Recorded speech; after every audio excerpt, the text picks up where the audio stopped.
So my problem is to compare food and drink prep time to gender. First, we can look at both the distributions of male and females and see that they are heavily skewed right. Based on this, I can then infer that they are not normal, but to confirm this, we can use a normality test. So now to the normality test, with both p-values being below 0.01, we can conclude that they are not normal. Next, we will test if the variances of each gender are equal using a test of equal variances. From the test, we use the p-value from Levine to conclude the variance of men does not equal the variance of women.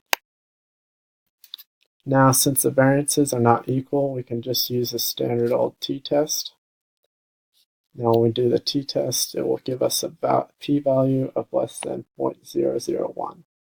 Now, this will reject your null hypothesis, and therefore we can determine that there is a difference between men and women in mates.